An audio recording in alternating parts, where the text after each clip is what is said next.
All right, thank you everyone for coming tonight. Good evening. We're going to call this meeting to order. It is Monday, May 11th, 2026, just a little after 5:30 p.m., and this is a public meeting of the School Board of West Bend Joint School District Number 1.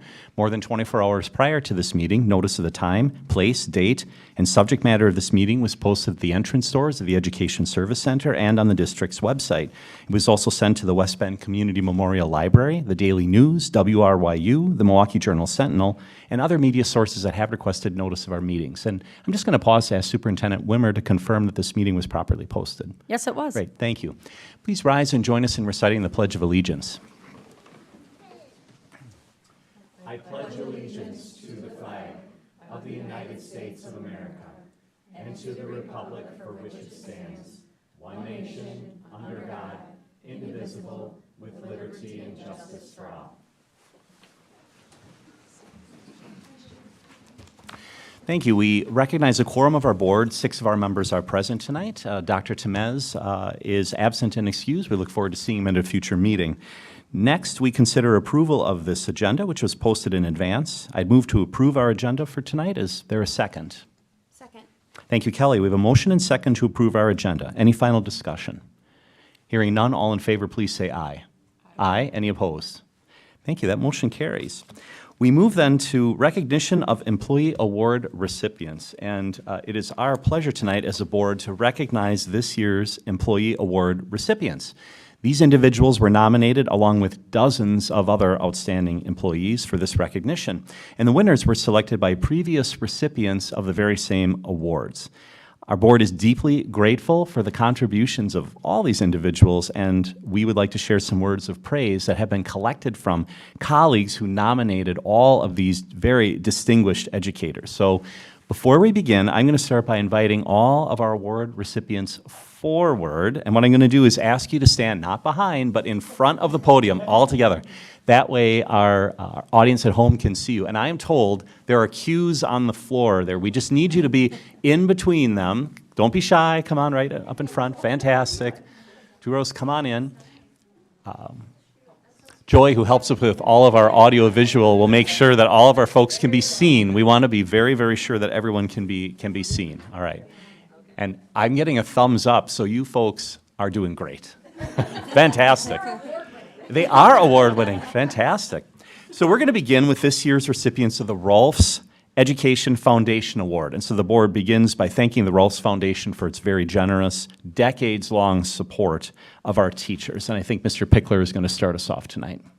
Yes. Would Leah Miller from Silverbrook Intermediate School please step forward? 25 years. That's how long Leah has shown up for students, including my son 2 years ago, and colleagues in this district. And her commitment hasn't dimmed for a moment. In the classroom, she has a rare gift for meeting students exactly where they are, adapting her instruction, not just to learning needs, but to the whole person. Beyond the classroom, she has shaped the West Bend dance program into something students pour themselves into year after year. She leads curriculum work and mentors colleagues with the same energy she brings to every performance season. The breadth of what Leah has built here, in the classroom, on the stage, and in the culture of this school is extraordinary. Leah, the board is grateful for 25 years of passion, craft, and dedication to this community.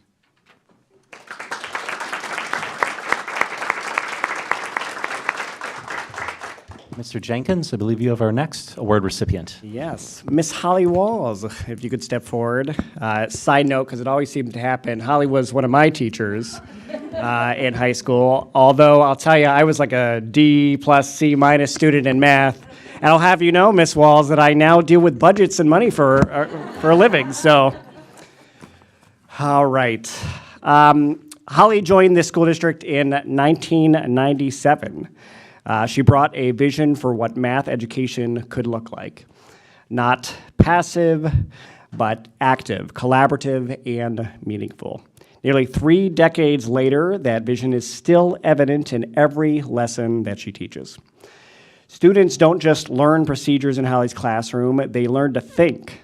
She has anchored the mathematics department through curriculum shifts and changing standards, mentoring newer colleagues, and leading professional collaboration with characteristics of being calm and generous. Her reputation among students is built on something simple, and it's hard to fake. She genuinely believes every one of them, including me, can succeed, and she works to prove it. So Holly, the board thanks you for the standard of excellence that you have set and kept for nearly 30 years of service to the district. Thank you.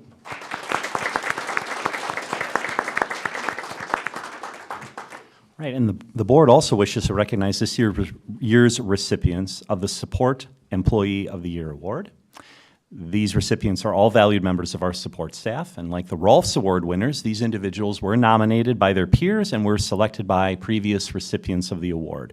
So to start our celebration of support staff award winners, I'm going to ask Dawn Goralski from the high schools to please step forward. Awesome, thank you. Ask students who they go to when things feel hard, and Dawn's name comes up. That's not an accident. It's the result of years of showing up with patience, warmth, and a genuine interest in how each student is doing. Dawn has built the kind of relationships where students feel seen, not processed. She provides a sense of stability that many students count on more than they may realize. Her colleagues know her as a steady, reliable presence who contributes to the school's culture, not through grand gestures, but through consistent and daily acts of care. Dawn, the board thanks you for being someone students can count on every single day. Thank you.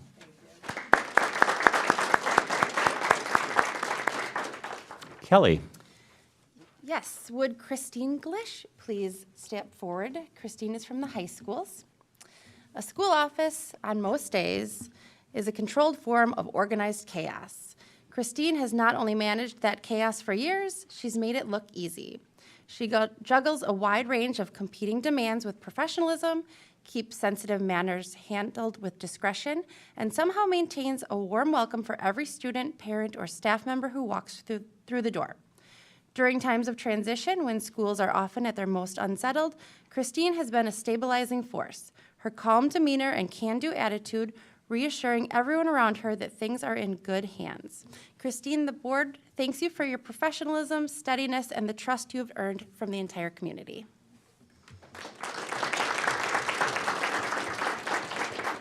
And Melanie, you have our next award recipient. Yes. Would Karen Eichman from the high school please step forward?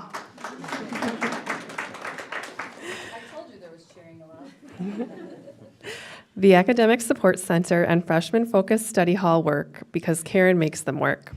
She didn't just step into a role, she helped shape what the role could be, bringing structure, warmth, and high expectations to spaces where students often arrive feeling uncertain. Karen holds a unique dual focus. She believes in students deeply enough to encourage them, and she respects them enough to hold them accountable. She coordinates closely with teachers to make sure no student falls through the cracks, and she brings that same collaborative energy to her relationships with colleagues, strengthening the bonds across the whole staff. Karen, the board thanks you for the care and initiative you bring to some of our students' most important moments. Thank you.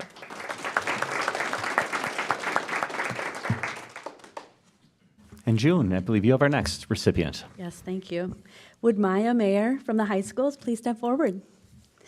West Bend West Athletics runs on 1,000 moving parts. Schedules, transportation, eligibility paperwork, communication with coaches, students, and families. And Maya keeps them all in motion. She is the first point of contact for most athletic questions and the person who quietly prevents problems from ever becoming problems in the first place. When something unexpected happens, a game day conflict, a last minute change, Maya doesn't scramble, she solves. Coaches and administrators trust her because she has earned it. And student athletes benefit every day from her behind the scenes work, even when they don't see it happening. Maya, the board thanks you for your experience, calm, and dedication that keeps West Bend athletes running. Thank you. And Kelly. Yes, would Abby Haug from Jackson Elementary please step forward? At the elementary level, the adult students spend their days with SHAPE, not just what they learn, but how they feel about learning. Abby understands that, and it shows. She builds genuine trust with students, the kind that allows her to challenge them when they need to be challenged and steady when they just need support. She doesn't apply a one-size-fits-all approach. She pays attention, adjusts, and meets each child where they actually are. Her colleagues describe her as dependable and collaborative, someone who makes the whole team stronger without making it about herself. Abby, the board thanks you for your difference you make in young students' lives each and every day at Jackson.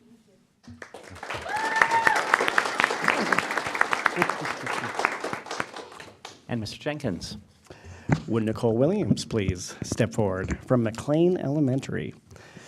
Nicole joined the district in 2000, and in more than 2 decades since, she's become one of those educators that families quietly hope that their child gets.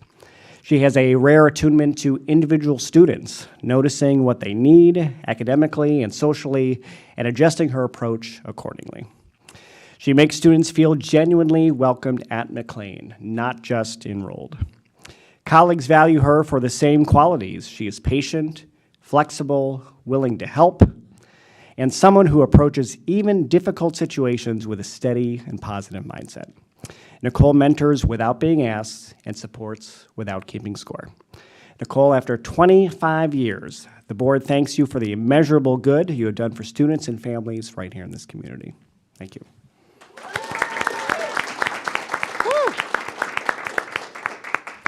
Thank you again to everyone who came in the audience, and for those of you tonight to come to be recognized. We realize this is time out of your schedule, but we really want you to know how much the board appreciates everything that you and your colleagues do every single day. So thank you for spending time with us. And one more round of applause for these award recipients, please.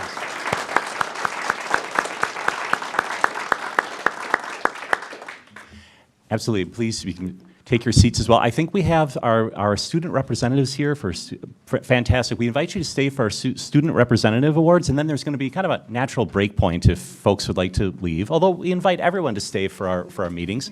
But why don't we invite our student representatives forward. Let's see who we have tonight. Let's see. And ladies, as you normally do, why don't you just introduce yourselves so that the folks at home know who you are and what school you're from, and we look forward to hearing your report. Hi, my name is Haley Kister, and I'm a senior at West Bend East High School. I will be doing the student life and academics. So on Monday, May 4th, more than 145 seniors from the high schools received generous scholarships for their post-secondary education. Most of the scholarships are from local families, individuals, companies, and foundations. More than $940,000 was awarded to students that evening. Congratulations to all of them. AP testing started on Monday, May 4th, and will be going until Friday the 15th. Good luck to all the AP testers. Prom will take place at the Washington County Fairgrounds on May 16th from 8 to 11 p.m. Youth Apprentice signing will be happening on May 19th from 4:30 to 5:30 in the East Cafeteria.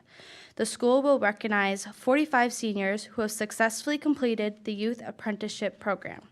There will be 7 students who will be committing to work full-time after graduation, and 3 students who will be signing commitments to continue into the Registered Adult Apprenticeship program. The celebrations continue with honors ceremony followed by military signing on May 28th. The honor ceremony will be at 4:15 to 5:30 p.m. in the auditorium, and the military signing from 5:30 to 6:30 in the West Library. The end of the year exams will take place from June 3rd to the 5th. Good luck to everyone taking exams.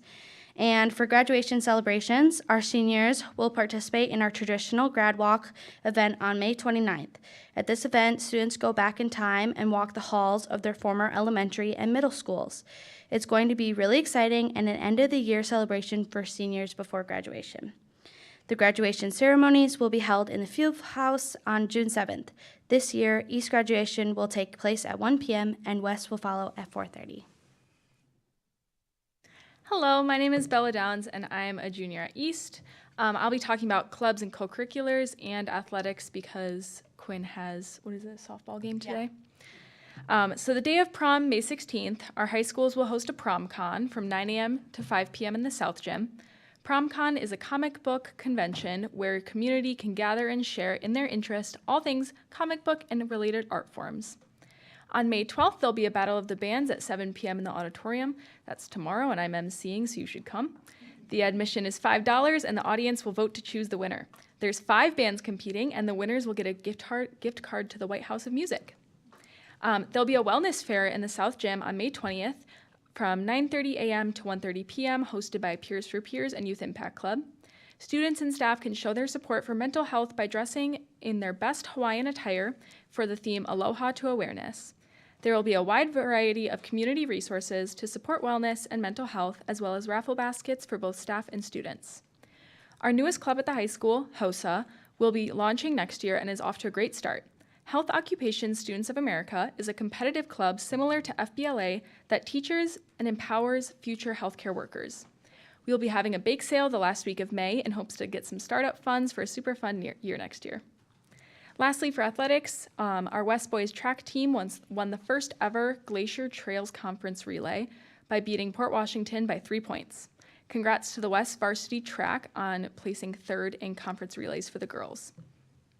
West Boys tennis beat East last week in a close 4-3 game. And lastly, East Athletics are hosting a courtside cinema. It is a free movie night, and it is screening Space Jam. Everybody is welcome.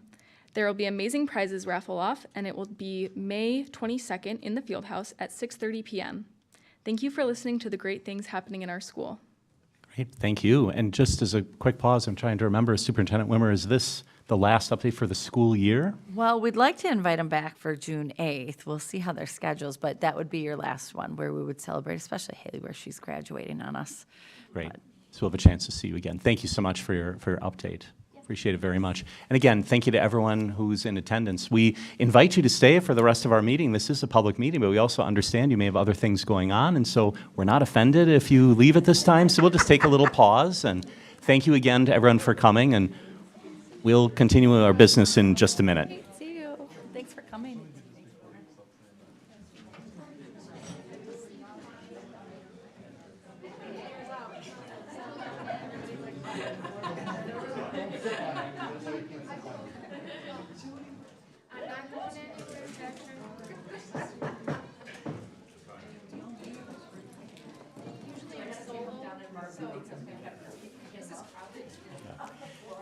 Yeah.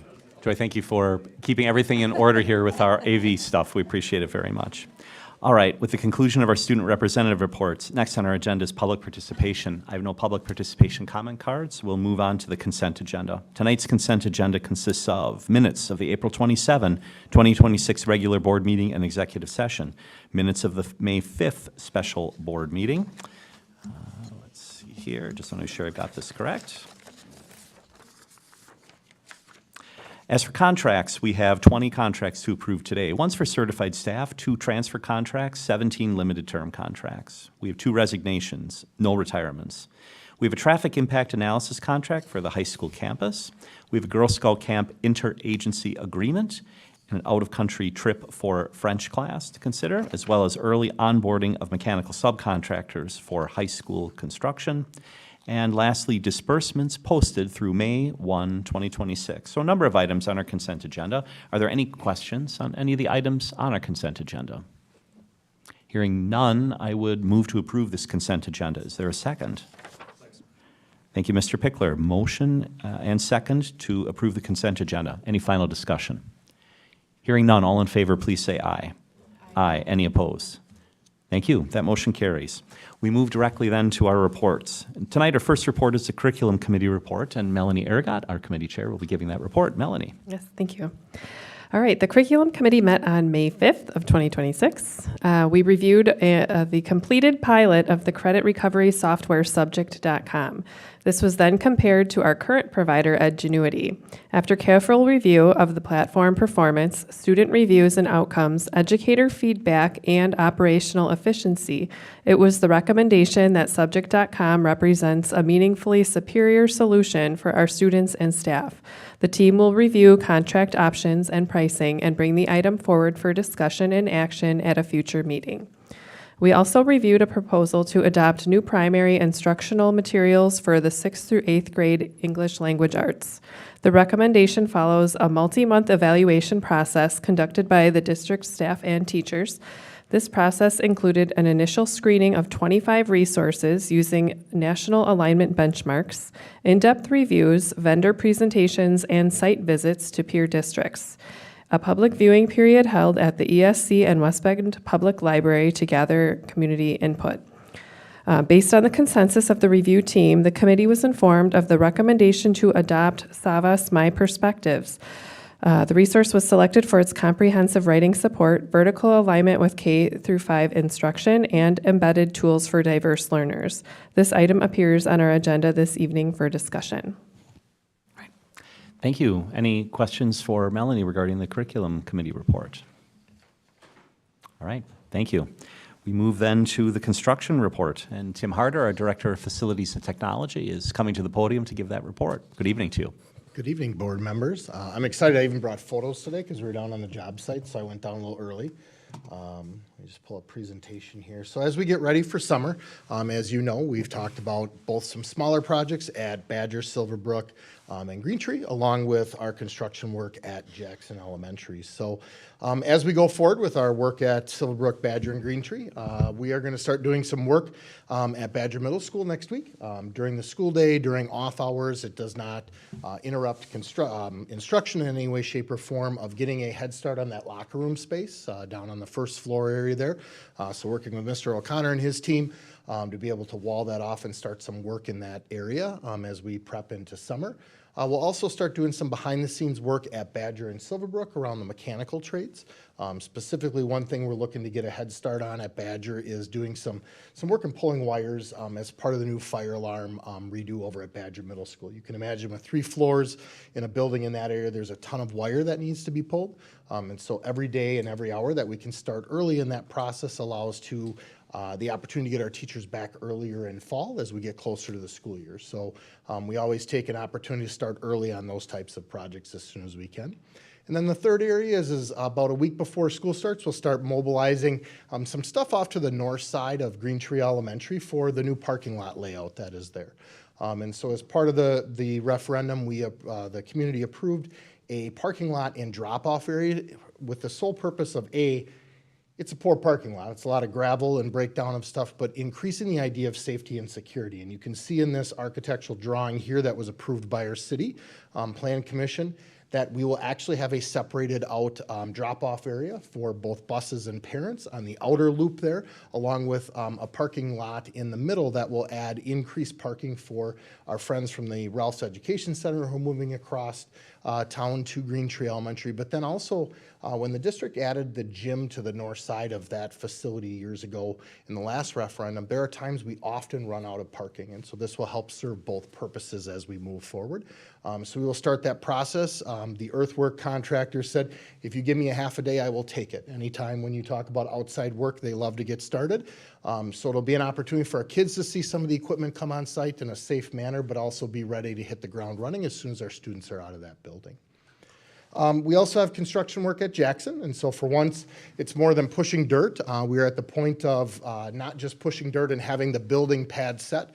We are at the point of starting to dig and pour foundations. So you see some photos here related to that earthwork that's being done, the pouring of concrete there on the left. And we really at that stage of building out foundations. And so a very different process than maybe a residential home in terms of the structure that goes with it, the amount of concrete that is poured in there. So here you can see the footings for the foundation being poured.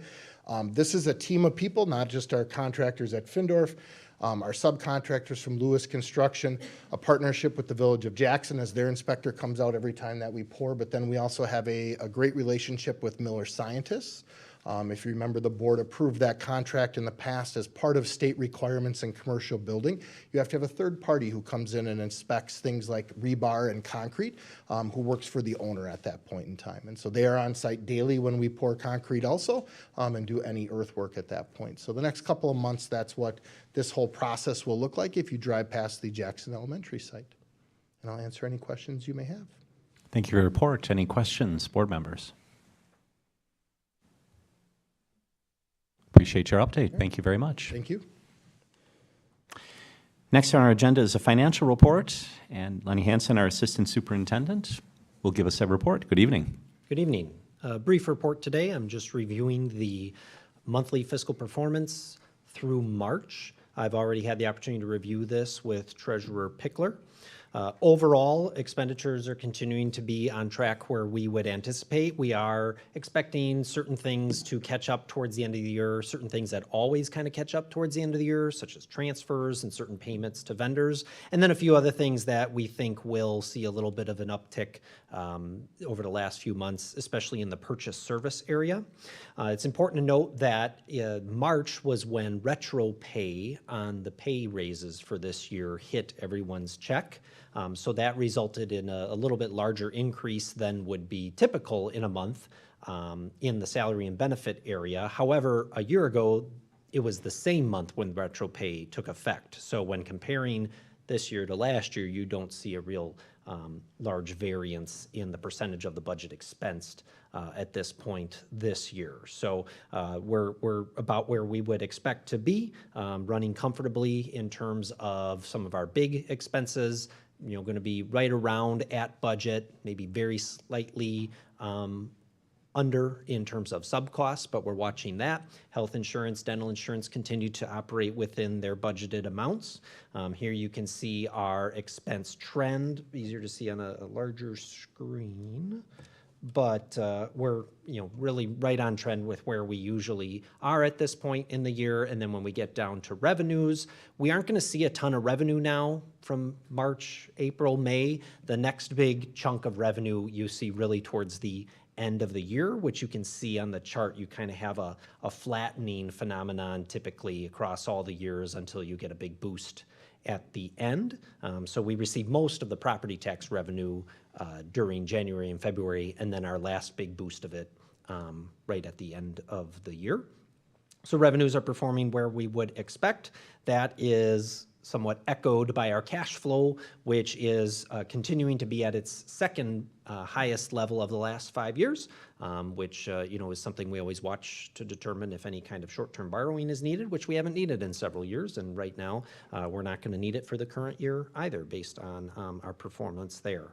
We have the fund balance report here that's always present, and then again the compliance report. We're keeping tabs. We're in a little bit of a lull on compliance reporting that's needed, and then right at the end of the year there's several that from a financial perspective are due to the state that we are working on, and same with bank reconciliation. We're currently working on April, which just closed out. So not a ton of new information, but happy to answer any questions about our performance thus far. Any questions regarding the financial report? I just had a very general question, actually, as it relates to collection of taxes and the timing. Some taxpayers pay their taxes all at one time. Some pay them, I think it's 6 months apart. Do we follow that cash flow, or how is that handled? We do. However, as you know, you can make that second. If you split your tax bill into two, you can make that payment in July, which is obviously after our fiscal year. We're allowed to book those revenues back to the current fiscal year. So that's why when you look at, don't get sick as I scroll here.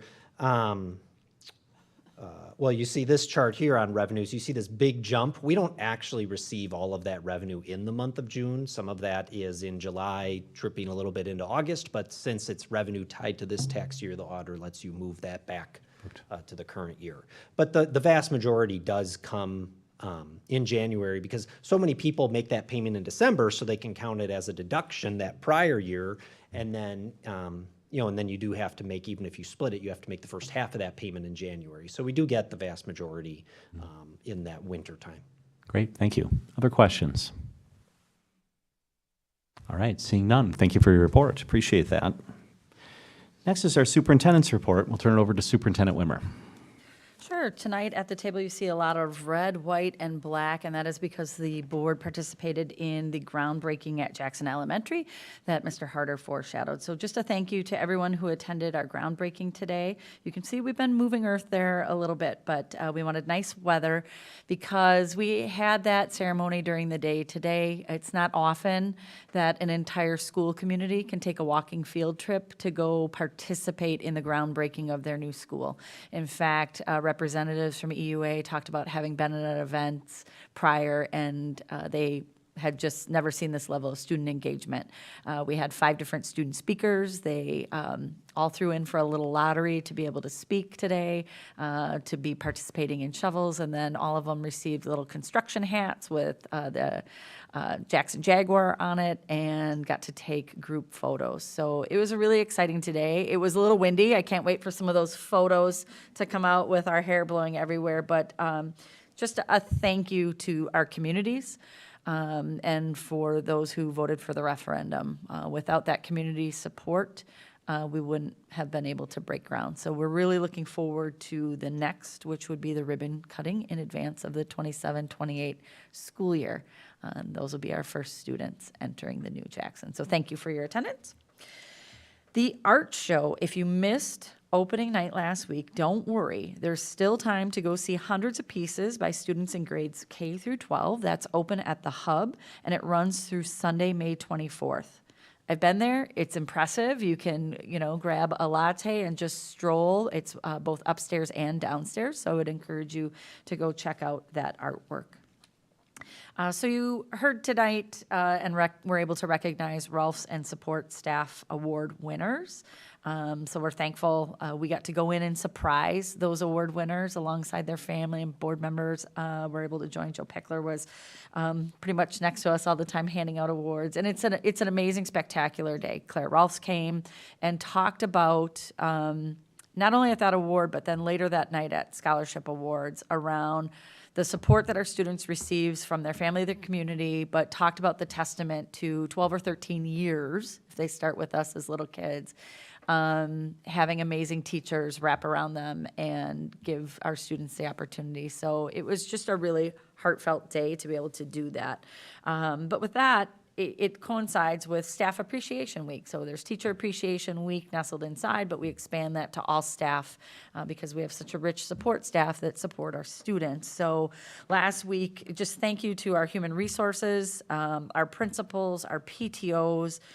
They did amazing work to recognize our staff throughout the week. So our area businesses and the multiple donations that we gave away, drawings, prizes, recognitions. So we're really thankful for that, to have kind of that recognition extend, not just that week, but also we try and do that throughout the year. But just thank you to all of those. Thank you to community members, not just board members, but also community leaders like the chief of police, people from the Y, providing different video sentiments that were played for staff throughout the week, just thanking them for their service to the community and their support of our students. So we just want to recognize everyone for their contributions, but also thank those people for their efforts that were just amazing to lift up our team during that special recognition week. So we appreciate that. We have some great recognition from the state solo and ensemble competition for band, choir, and orchestra. So judges select 2 most exceptional performances from students representing schools from across the state. For reference, there's 421 school districts in the state. The recognition highlights the very best performances at the event. So this year, 9 students from West Bend High School's band choir programs were nominated, and the highest honors, those 2 that get selected out of the entire state, came from West Bend High School's band. So we'd like to recognize Grace Lass, French horn, Riley Tanner on the drums. What a significant accomplishment that was. Again, kudos to all of our staff again. Those students are oftentimes starting young with us and proceeding through. Our band drumline was with us today, so we got to see a little snippet of that performance when we were doing the groundbreaking. So congratulations, what an honor to those students. Just a reminder that we had sent out surveys to both our staff and families separately around elementary school boundaries, school start times, all of those pieces. So we're over a year out from that closure of Decorah, Fair Park, some of those changes with reconfiguration, but we started working with families and our staff to identify, looking at the boundaries and implications, and what about start times? Fair Park is an outlier right now, and if how can we inch that closer? When can we get to alignment? We've been working significantly with the transportation company on kind of moving towards a 3-tier busing system where you're able to run routes and capture efficiencies, have less need for drivers, your buses run on time, changing that ridership experience. So we received that preliminary feedback from our families and our staff, and we're kind of sifting through. They had great feedback. Hey, what if? What about this? What about that? So as we sift through that, we'll kind of put together a recommendation, and then we'll bring that forward to the board for further discussion. And then I would envision an additional kind of feedback period once we have something with a little more detail to it, being able to put that back out in front of families as well. So that's kind of where we are in that process, and also where we aren't. Sometimes people were like, oh, is this it? And it's like, no, we're getting big ideas and trying to build something with you in mind. So that's where we are in that piece, and that concludes my report. Thank you. Any questions for Superintendent Wimmer regarding her report? Thank you. Thank you. We move next to our discussion items. Our first discussion item tonight is Cooperative Educational Service Agency, also known as CESA, service agreements. Superintendent Wimmer. So this is largely procedural. There's nothing new in this. CESA, or those regions that are organized, serve as hubs for service. We can work across. We are named in CESA 6, so that is our region. But each region somewhat specializes, so we can grab services from in the area. So tonight you see we intend to bring forward the contracts with our CESAs. Largely, some of them are reimbursed from state, from grants, from federal dollars, but those are the services we intend.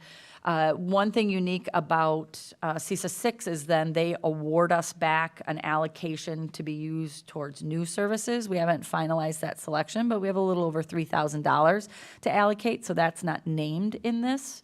Everything else is returning. Out of CESA 1, we provide 2 seats out of an alternative program. Those are prorated by use, so we just commit to that, but if we don't use them, or if we use them part, those are all prorated, so I don't have a definitive cost associated. And then CESA 7, we moved with last year to oversee the youth apprenticeship program. So I just note how kind of that money flows through. CESA 7 supports our work, and then we receive funds. So they might take a share for the work they do, and then we receive a share for the work that we do on behalf. So are there any questions about CESA's service?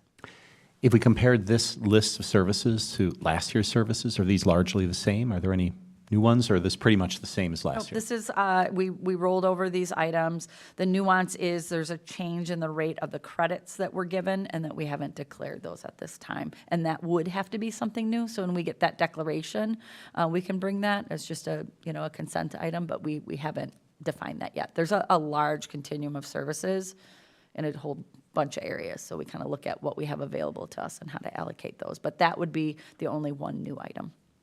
Other questions? So this is a discussion item. This will come back for action. Is this appropriate to discuss as an action item, or for Consent. consent? I'm sorry. I would recommend consent. It's largely a repeat. Everything is budgeted.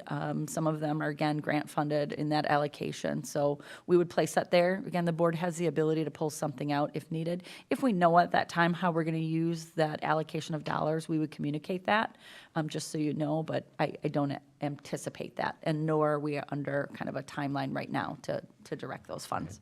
Any objections to this appearing on the next consent agenda? I'm seeing no objections. We'll proceed on that basis. And like you said, Superintendent Wimmer, we can pull it off if there, Correct. pull it out if Questions. there are any questions. Yes. Right. Thank you. We'll move then to our next item, which is grades 6 through 8, English Language Arts Resource Recommendation. And I think we got a little preview of this during Curriculum Committee, is that right? And Kelly Downs, our Director of Curriculum and Instruction. Don't Come forget on. Chrissy. Come Yes. on forward, please. Well, thank you for your time tonight. We are really excited to bring this forward to you. This is Chrissy Steinhaus, one of our amazing ELA teachers at Badger. Our goal in any kind of resource recommendation is basically to provide all students and teachers the opportunity to achieve at high levels. Notice in there that it's students and teachers. We really want to make sure our resources support our teachers' growth and capacity, their ability to be supported in instructional strategies. So it is not only the students but the teachers that we want that resource to support. One other additional thing before we dive into the 6 to 8 presentation here, I want to remind you that this began as a 6-12 team. And as we got closer to like March, April, we realized that they were kind of on different paths. We've decoupled the two teams from each other. So right now we are bringing forward 6-8 because they're ready to go. And we're having further discussions currently with the high school. Can I have you just stand over to the mic? Thank you. Sure, no problem. Okay. So to begin, this is a summary of our current data. You can take a look. 60s, 70s, but as a reminder, 80% is the mark we need to get to as an indicator that we have a healthy universal program. But I want to ground you in high-quality instructional materials. This is an acronym we use, HQIM, and what that actually means. These are resources that are aligned to standards. They're explicitly designed to meet the full depth and breadth of the state and national standards. They ensure that every lesson targets a required grade level skill. They have evidence-based pedagogy based within them. So they're very research-based. They're usually reviewed by outside sources as well, many years of testing and based on cognitive science. In ELA, that includes alignments with the science of reading. As you know, with Act 20, these skills are making their way up. And so our resources need to be of the HQIM that will align to that as well. There's also the coherence and logic that is looked for in these type of resources. So this means they're not isolated. When we're learning, to be able to connect things as much as possible allows us to cement learning. So when these are designed, they have a coherence to them to deepen that learning. And then access. We want to make sure all of our students have access to our universal instruction. So we need scaffolds that are built into it. These materials are usually very intentionally designed to make sure that we have access for our ML learners, to make sure we have access for students that are receiving special ed supports, and it helps the classroom teacher bring them all into that universal instruction. In addition, why does this matter, especially in ELA? It drives student outcomes. When you have an HQIM material, it is linked to stronger outcomes in general. A lot of times we like to think about the power of the teacher, and that is so important. The quality of our teacher, the instruction that we present to our students. But the resource and the curriculum that we use matters just as much as that instruction. And it is a primary catalyst for student growth. It shifts from like basic skills to super deep understanding and a literacy-based knowledge. There's instructional consistency that goes throughout. So it ensures that we have access to grade level work, and it reduces gaps that can often happen and sometimes in homegrown to be below level assignments. So we want to make sure that our teaching is actually reflecting the rigor of the actual standard, that we're not teaching below it. These materials help us do that. It also cuts teacher time. When we don't have a high-quality instructional material, teachers have to supplement a lot. They're digging around trying to get all that done.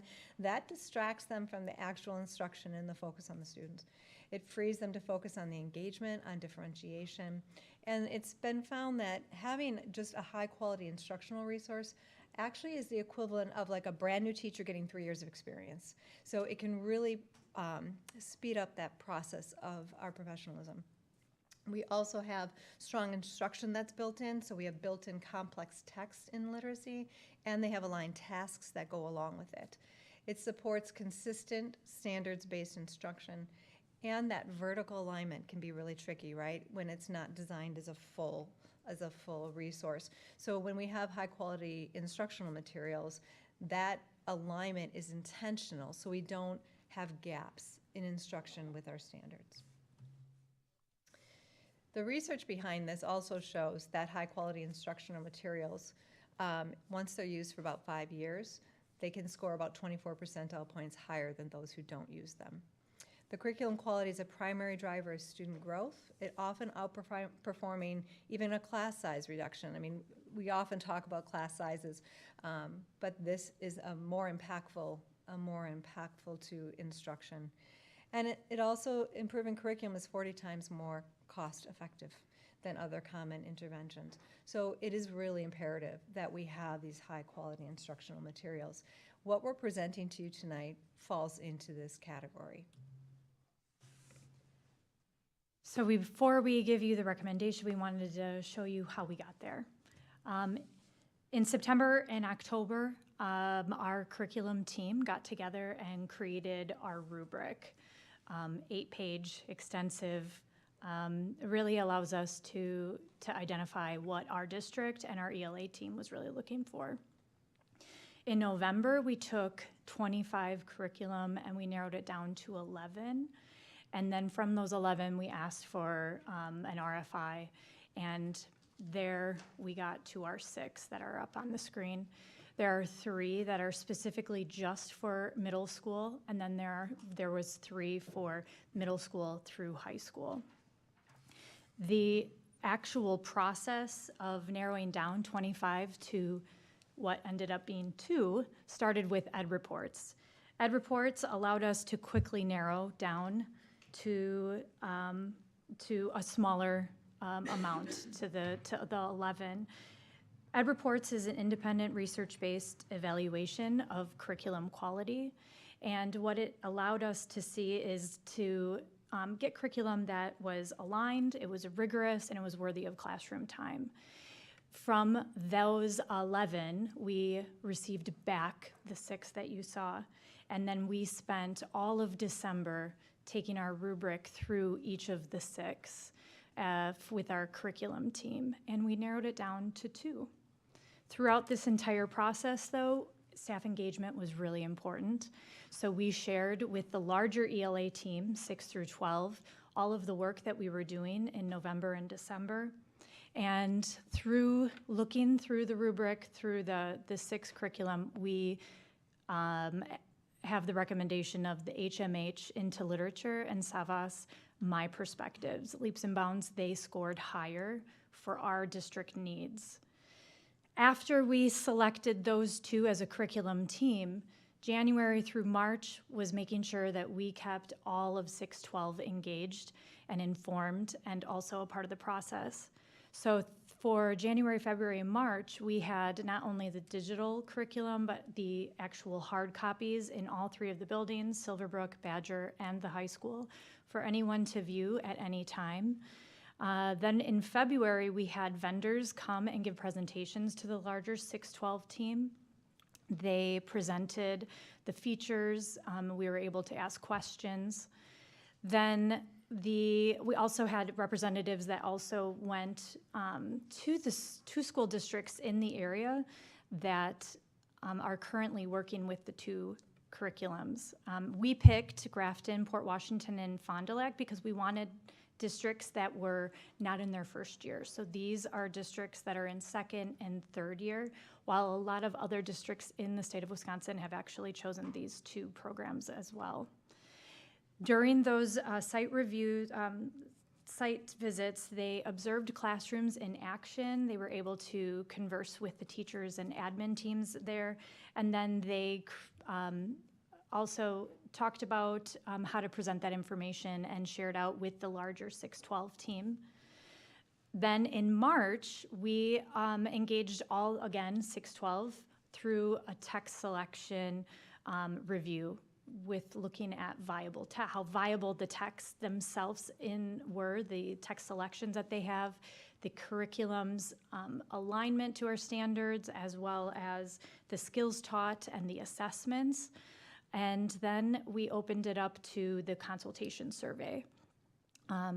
With that feedback, and we focused on 6 through 8, the review team came together in April and looked at all of the data that the 612 larger team, and in particular 6-8 for us, felt was the best for our district, and it was pretty conclusive. They have decided that Savas My Perspectives with a 75.9% vote is a better fit for our district, as well as it would have the greatest impact on our student learning. So we would like to present Savas My Perspectives for a final recommendation for 6 through 8. Just a couple key points that really were talking points for us as a curriculum team. There is strong writing instruction.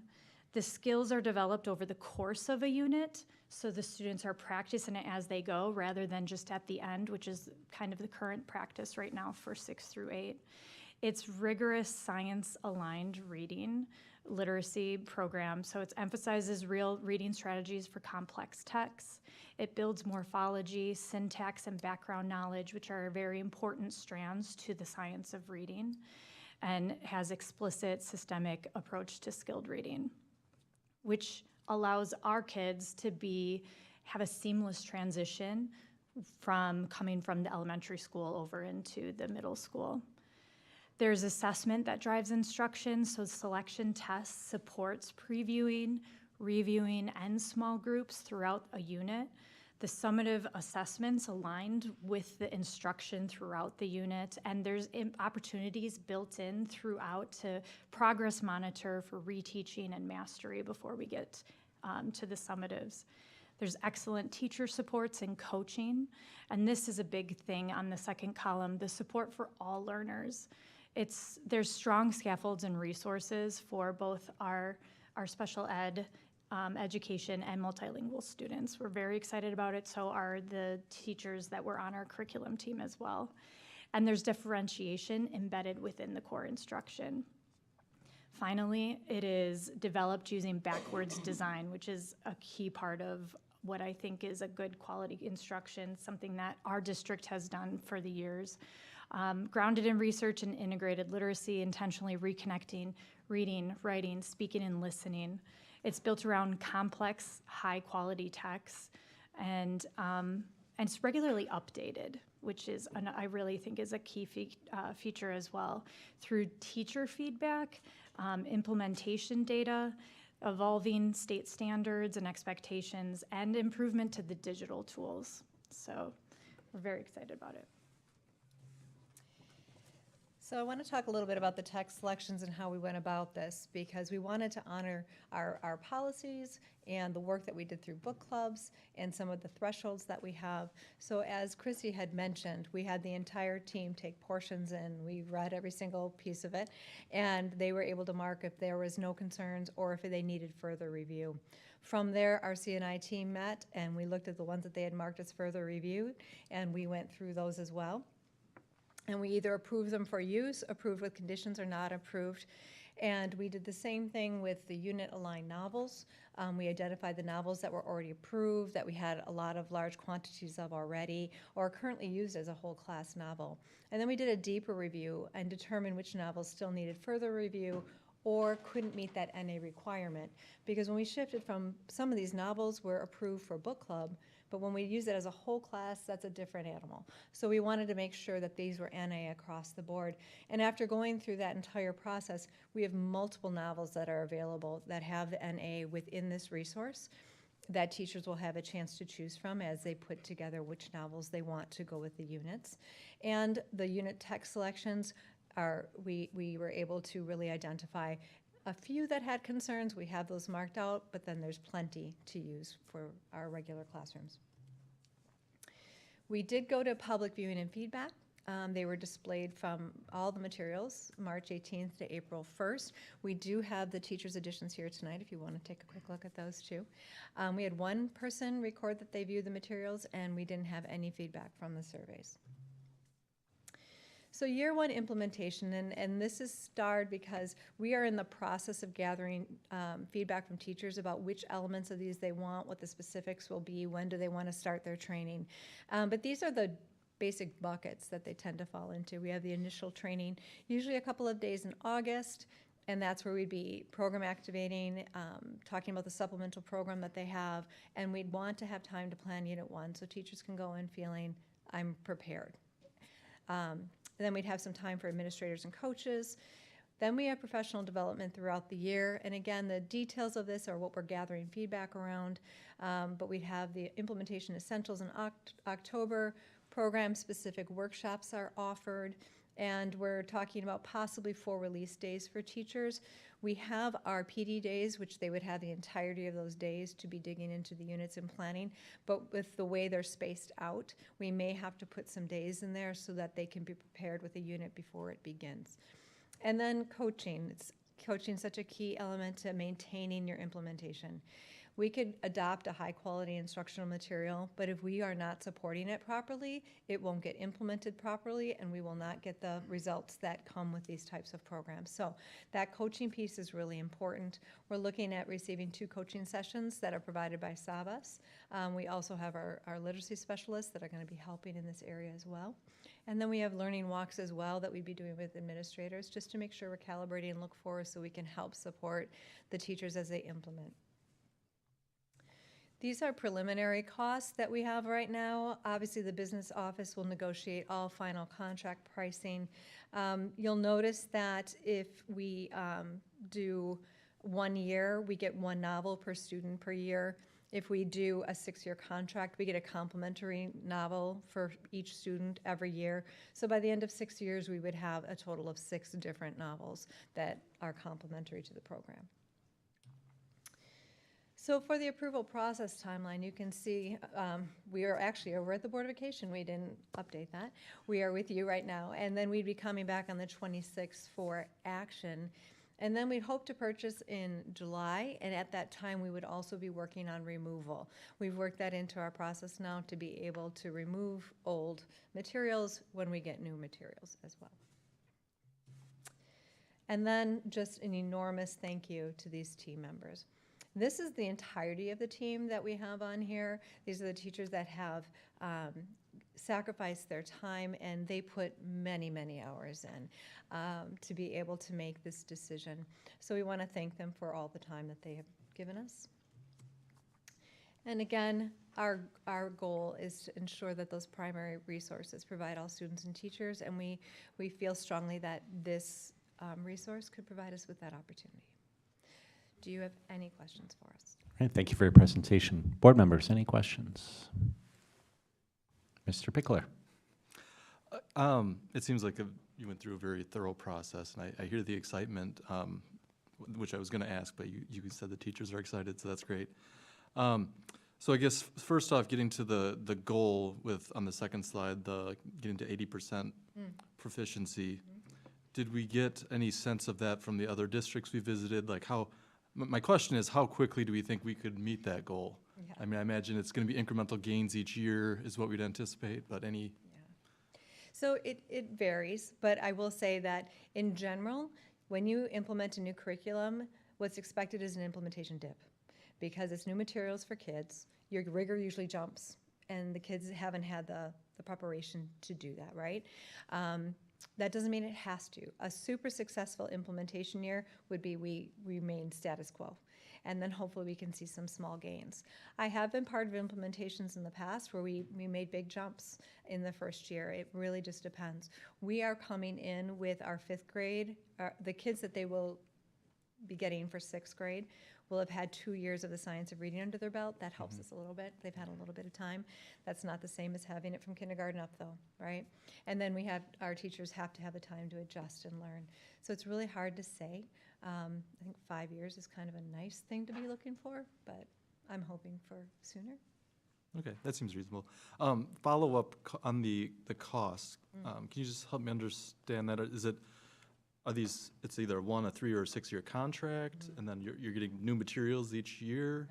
No. So the 1 year, well, there are consumables that we'd have to get every single year, right? The 1 year contract in the beginning, it has the PD built in, it has the teacher additions, it has all of that. But if you go into a 6 year contract, you're signed up, and then you would be getting those still up front, but we'd be getting the workbooks every year. You just wouldn't have to do it separately. It's built in. Great, thank you. Other questions? You talked in the presentation earlier about the coherence and the flow, and I really appreciated hearing about that. The idea that if we're implementing this in grades 6 through 8, obviously there are folks who are going to be entering grade 6, and then those at 8th are going to be moving into high school, and how it kind of flows in that larger picture. You talked a bit about maybe the 5th graders and how it kind of flows in on that side. Can you talk a little bit about what happens when these folks enter high school? What happens next? How is this compatible, or how does it flow through, or what's the intent of the design? I realize we're dealing with this in bits and pieces, but can you just talk a little bit about that? Our high school team is still in the process of deciding what's going to be their best fit. But we do need to respond to the science of reading piece because we were just attending a CISA 6, our literacy specialist did, and they were saying how if we do not respond with the science of reading, that will eventually be a cliff. So we need to make sure those resources are also aligned to what we're doing here in whichever format we choose. It's important, though, that we end up with a high-quality instructional material because we don't want to interrupt that vertical alignment. And we also want to make sure that all of those strategies that come with the science of reading will be fully supported and that the coherence is there. Oh, makes sense. This is part of a journey, it sounds like, Yes, correct? it is, yeah. I appreciate that. Other questions? I think, Melanie, you had mentioned as part of the curriculum committee that this is supported by the curriculum committee, this direction, correct? Yes, that's correct. Great. I know we discussed it there as well, but like I really appreciate how this is getting aligned with all the book club work too, and that we're still following all of those policies that were involved with that because that was such a big undertaking. So that was something I really appreciated, and I like that the staff all seems very excited about this new resource and looking forward to implementing it. So, yeah. I'm sorry. No, One please. other comment. With Savas, they have said if we do end up making them our vendor, they are willing to have Kelly Gallagher come. We actually had 3 of their experts, so they have 3 high-quality people who were part of designing this. And so they said that any one of these people can come and help West Bend implement. And our teachers voted for Kelly Gallagher, and he is an expert in adolescent literacy. So we're pretty excited about that, too. Yes, he will be signing one of my books for sure. Yeah. Fantastic, that's we're great. all like kind of fangirling a little bit. Yeah. It's a big deal in our world. Great. Really big deal in our world. Fantastic. So this was a very thorough presentation. It's been seen by committee and supported there. It was very thorough in front of the board. The next time you see it is for action. So if we do our due diligence, we report on the contract negotiation, those terms, is this an item that the board would feel comfortable placing in consent for our next meeting? I would be. Other members of the board, any objections to it appearing in consent?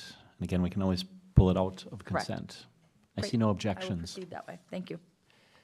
Thank you very much. I'll echo what others have said. This was a very thorough presentation, and clearly many people involved. And so it's great when we're easily able to convey to the public that this is not just a matter of pulling something off the shelf, right? Lots of thought and energy, and so we appreciate everyone's efforts. Thank you. Thank you so much. Thank Thank you. you. Next, we move to budget development, and Lenny Hansen will present this. We'll come back to the podium.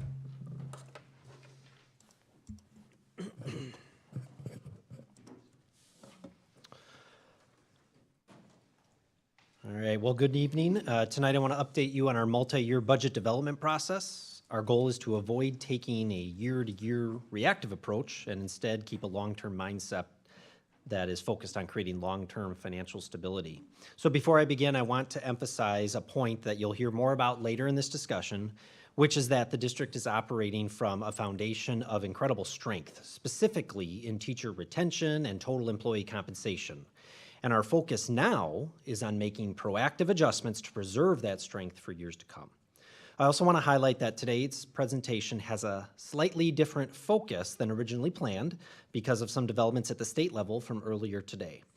The framework for a proposed budget surplus deal released publicly earlier today will impact our budget somewhat. Additional details and analysis are needed before I can be too specific. However, I can still provide some important context as our budget discussions continue into future board meetings. Ultimately, the key points highlighted here remain our anchors as we make decisions related to the budget. We must deliver consistently balanced budgets, focusing on creating a long-term sustainable future. So we've made substantial progress in closing our budget gap for the upcoming 26-27 school year. When we began this process, our initial forecast showed a 6.1% gap. Through departmental efficiencies and strategic reductions, we've narrowed the gap to around 1.5%.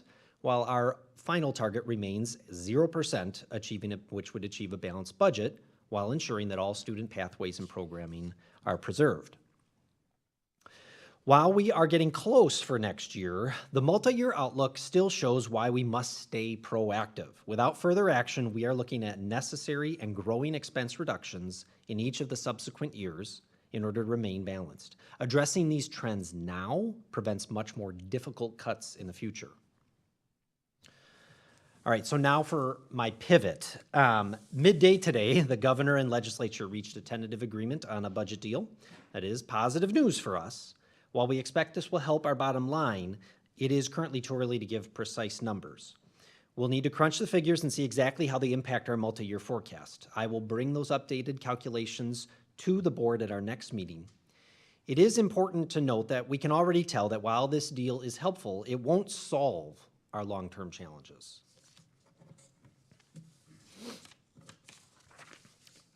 There are three key components of this budget deal, which I'm going to get into because I've already had more than a dozen people ask me about what this means for our district.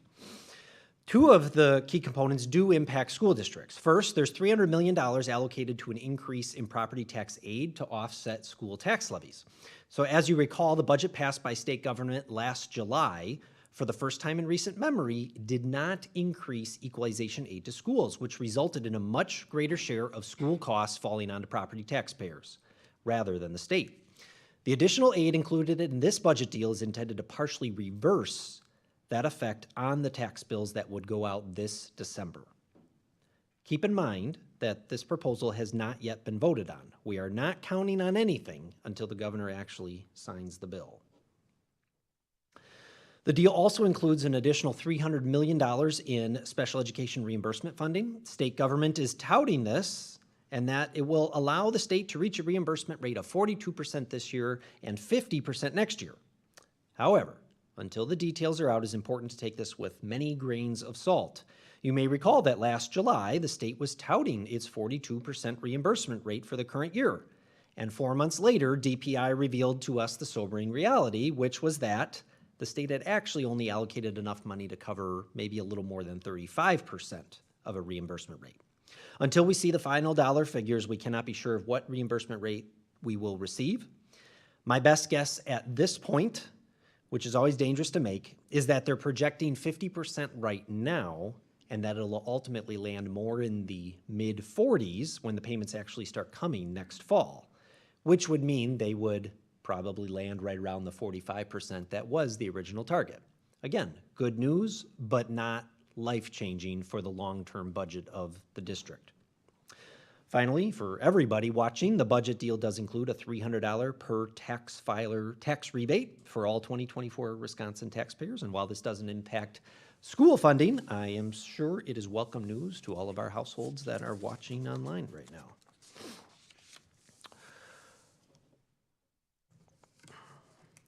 So while we're waiting for a lot more information, let's answer a few key questions about this budget deal. Is it good news? Yes, we can now count on receiving what was originally budgeted for special ed revenue this current year. Is it a new major windfall of revenue? Not exactly. This is making it just much more likely that the state will deliver on the original reimbursement promises for special ed that were made in July of 2025. And will this budget deal balance the West Bend School District's budget?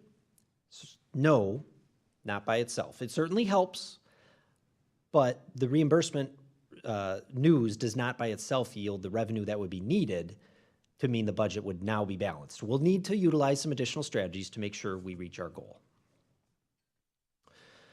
Regardless of the budget deal, we still have work to do balancing the budget next year and long term. Fortunately, we are operating from a position of strength, as I talked about earlier, especially when compared to other districts facing a budget crunch.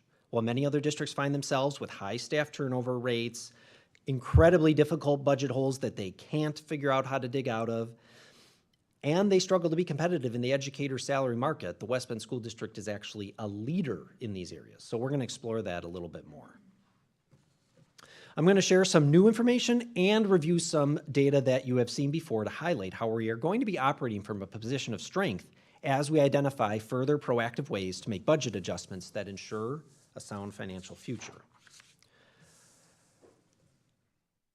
Our teacher retention rate to start off with, this year stands at an impressive 97.4%. And as we've seen, we have 7 straight years where our retention has outpaced both the regional and state averages, which is a testament to the culture, engagement, job satisfaction, and compensation that we provide here. This chart shows how the West Bend School District has outperformed the regional average on teacher retention for the last 7 years. Our salaries also play a key role in retention, and on average, our teacher pay outpaces the county average by several $1,000s. Furthermore, our compensation model is unique in that it provides teachers with more personal control over how they increase their pay than any other comparable district in the county. This slide, which you have seen before, demonstrates how the WBSD teacher salary outpaces that found in our county neighbors at all levels of the salary scale, from the 25th percentile paid to the 50th and up past the 75th percentile salary in the district and the county. When you look at total compensation, which is salary plus benefits, the WBSD really stands out. Our teachers have the lowest percentage of salary at risk to health insurance costs among districts throughout our county. This slide puts our status as a leader in employee benefits in perspective. When you combine employee health insurance premiums plus the cost of family out-of-pocket maximums, 12% of an average teacher's salary in the West Bend School District might be spent on health care. That is far more valuable than what is seen in other districts in the county. This chart shows that ratio across the K-12 districts in Washington County. While one nearby district has up to 28% of a teacher's salary exposed to potential health costs through premiums and deductibles, in West Bend, our figure is less than half that. This provides our staff with much greater financial stability and peace of mind. You'll often see health insurance analyzed from a cost share perspective. Basically, you take the total cost of providing health insurance to an employee and then compare how much of that is paid by the employee and how much is paid by the employer. On our district's most common family plan, employees pay 5.4% of that cost through their premiums, whereas the median across the county districts is for employees to pay 12% of those costs. Our monthly family premium is currently $127 per month, which coincidentally is exactly half the county median of $254. We have a competitive advantage here that helps us in recruitment and retention. Even our out-of-pocket maximum of $7,500 is $1,000 lower than the county norm. We are providing a safety net to our employees that is significantly more robust than what is found in any other district in Washington County. Our goals moving forward are clear. We will create a sustainable long-term path while remaining a leader in total compensation. We want to keep pace with wage trends and stay within the norm for our area, but at the upper end of that range. We're not looking to lose our edge. We're looking to maintain our edge while simultaneously ensuring that it is sustainable over the long term. Our budget work has assured us that we can achieve our long-term balanced budget goals without extreme adjustments that might threaten our market competitiveness. However, we must always remember that proactive attentiveness to the budget is critical. By being proactive now, we can prevent major shortfalls in the future. So we have some important work ahead of us. First, upon approval of the state budget deal, we will then integrate all of the details from that legislation into our financial forecast. Along the way, we will continue to communicate with the board and with our staff and share information about the district's financial future. This will then segue into further budget discussion with the board in the coming weeks. A preliminary budget will be presented to the board soon. However, it's important for me to remind everyone that the preliminary budget is only a rough estimate of what the actual budget will be, which ultimately comes forward in the fall. As we've discussed many times, a comprehensive budget really cannot be built until some key data points from the state are known, such as state aid disbursements, and that information will be released by DPI later this summer and fall. In the meantime, the preliminary budget will at least allow us to foreshadow the general revenue and expense trends that we anticipate for the coming year. Whole lot of information and kind of rewrote that entire presentation in the last few hours, but I'm happy to answer any questions. We'll be continuing to be at the podium here next meeting and several after as this process moves forward. Yeah, appreciate you keeping us updated on the very current events. Board members, any questions? Mr. Pickler? So if this bill passes, will it certainly impact the current year financials? Yes. Okay. So it's designed to, so they know what they need to reimburse to hit 42% this year. All most school districts, well-behaved school districts, including us, submitted their data long ago. So they have a pretty good picture of what that percentage is. So we're feeling pretty confident about the current year. And as you may recall, we had some prior discussion about, we've looked to reduce in some other one-time expense areas to try and adjust to the fact that DPI came out in October and said they were going to come up 7% short. We'll look to see how we can, maybe make return to some of those expenses, or how we can use this to leverage next year. We've got a lot of variables that we have to consider, and until we know the details, we won't know. Knowing what next year's percentage is difficult because school districts submit in first Friday of October, I believe it is, their annual report, and DPI then uses that to say, okay, here's how much everyone spent on special education, and if we have X dollars, that equals this percentage of that. An issue that is not something that the West Bend School District contributes to, but some other districts throughout the state are not always timely on that reporting. And that comes into DPI late, which then causes them to have to be very conservative on the front end and then change those reimbursement rates along the way. Even if every district in the state hit that deadline, though, they still don't know how much was spent until the start of October. And we've approved our budget, obviously, or approved contracts and the key elements that factor into the budget several months beforehand. So it's going to be difficult until probably winter time to know what that reimbursement rate really is. We can certainly estimate how much special education costs grow, but this past year, they grew 8% across the state. That far outpaced what has been typically seen, which is why the reimbursement rate dropped. So that's a lot of words to say, no idea. Okay. So. I think that's all I had. Other questions? Just one, and I think you addressed this on the slide, when you talked about the budget deals, first of all, votes upcoming, so this hasn't been finalized yet, always a good precaution. Second, the $300 million in the school aid and property tax relief, that's not $300 million for our district. That's shared among all the state, correct? Can you talk about that a little bit? Yeah, and I really wouldn't even call it money for our district. It's really money, it's valuable because it's money for our local property taxpayers. Right. Because really what it is dollars that won't be collected through property tax revenue, because instead that same amount of dollars will be received in state aid. So that $300 million in state aid is not actually additional spendable revenue for the school district. It's really a matter of where that revenue is coming from, and it will greatly benefit our local property taxpayers. Yeah, absolutely. No, I appreciate that. And also that $300 million is not allocated solely to the West Bend School District. Correct. That would be great. If that clerical error happened, I might look the other way, but no, that is for the entire state. So, our general equalization aid this year total was around 30 million off the top of my head. So an increase in 300 million, yeah, certainly across 420 districts gets, spread out quite a bit. Right. But better than the alternative. Better than the alternative, absolutely. Right. And there's a lot of different ways they can distribute aid to property taxes. There's the school levy tax credit, there's equalization aid, and it is so far unclear where they're putting that. So that also determines how much different districts, depending on if you're high or low spending, receive. So complicated, and the devil's in the details as always. More to come. Great. Other questions? June.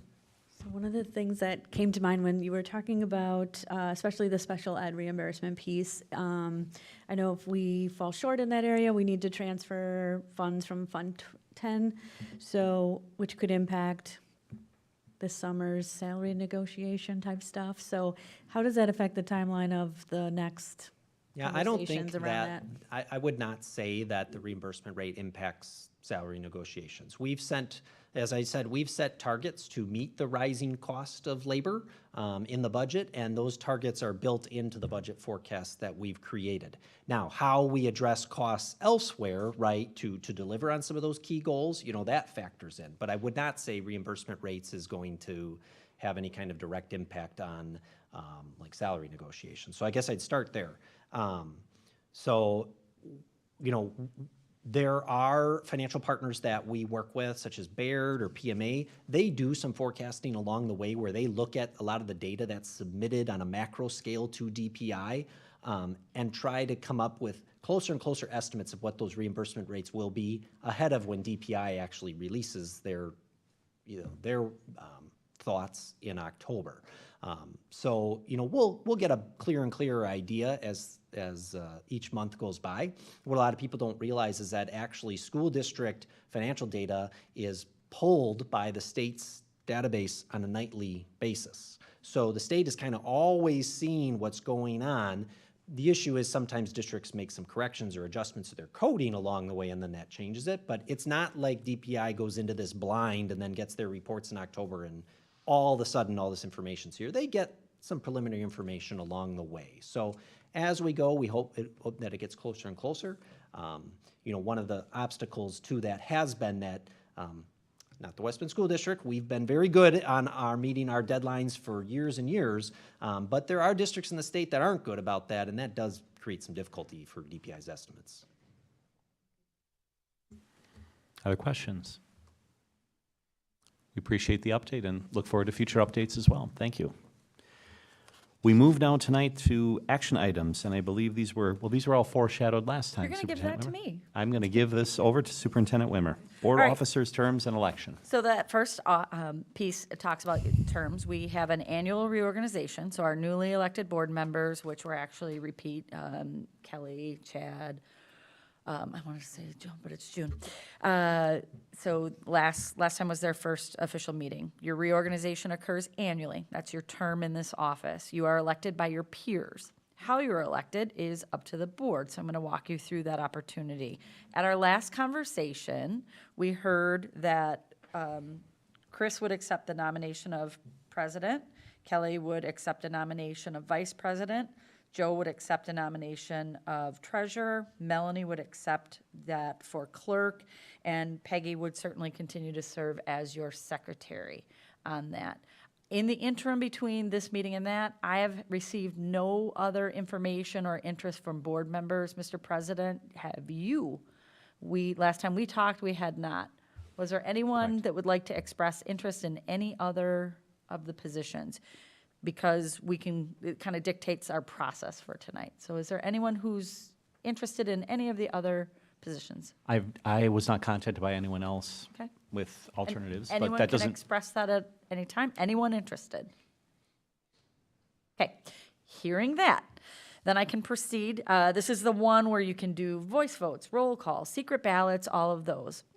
I perceive that I have an uncontested slate of candidates. So I would be seeking someone to nominate formally, and I'm seeking a nomination for Chris Weigert as president, Kelly Lang as vice president, Joe Pickler as treasurer, Melanie Ergott as clerk, and Peggy Schmidt to continue as secretary. Do I have that? So moved. All right, so I have that formal nomination from Chris Jenkins. I've seen that verbally everyone said that they would continue in those positions. They're accepting the nomination for that. So then do I have a formal motion to elect, again, President Chris Weigert, Vice President Kelly Lang, Treasurer Joe Pickler, Clerk Melanie Ergott, and Secretary Peggy Schmidt. I need someone to also move that motion. Sure. Superintendent Wimber, do we need to second? We do not. He's just nominating, and you've thank you, the accepted that. nomination. This We've is accepted. now the Thank actual you. motion on the slate. So move. Okay. Do I have a second on that slate of candidates? Kelly, second. And then you have a motion, a second. Is there any discussion on that slate of candidates? Then I would ask you, in this, you can, again, you can go voice vote. That's my recommendation on this. You could choose to revert that to ballot if you're not interested in proceeding that way. I just need to affirm that this board would like to go forward and a voice vote on a selection for a slate of candidates. Any objections to a voice vote? Anyone? Anyone? Hearing none, you have a motion, a second, and I would ask for a voice vote. All those in favor, say aye. Aye. Anyone not in favor? That slate of candidates will move forward unanimously and then take effect. Thank you for that. Thank you. We have a, Fastest selection actually, ever. we have a government student and parent, and so this actually is You're the welcome. quickest election that we've had in years, just because we were able to do it all in one. So Right, they're uncontested elections, so that helped us move forward in that manner. we move then to board committee and delegate assignments. Absolutely. So last time as well, we had people express interest. Mr. Jenkins, you said you were interested in continuing with CISA, Sure thing. okay? June, you said you were interested in continuing as the WASB delegate for Yes. that January convention. Did I have an alternate? Anyone interested in being an alternate? I believe I said I would be an alternate. Thank you. She didn't have that. So I've got Joe as that alternate. Head Start, Melanie, you expressed interest in continuing on the board of Head Start. And then we no longer have a county task force. Chris Swigert and I met with county executive. They're not moving forward in that manner, so I don't need to elect that formally. So I would have then, and you can say so moved, for the delegates. So I'll make Nothing it, contested. I'm going to go through the whole slate. go ahead. Committees, we have for the committees, we had policy committee, everyone continuing. We had Chad Temez, we had Joe Pickler, we had Chris Swigert, Chris Jenkins. Did anyone else want to join that committee? Hearing none. The curriculum committee sought to continue. You had June Kruger, Kelly Lang, and Melanie Ergot. Anyone else like to join curriculum committee? Great, I hear that. I don't need to name formal representatives at this time for graduations. Everyone's invited. The programs will say all board members will announce you on that, so you can look at your calendars and get that to me.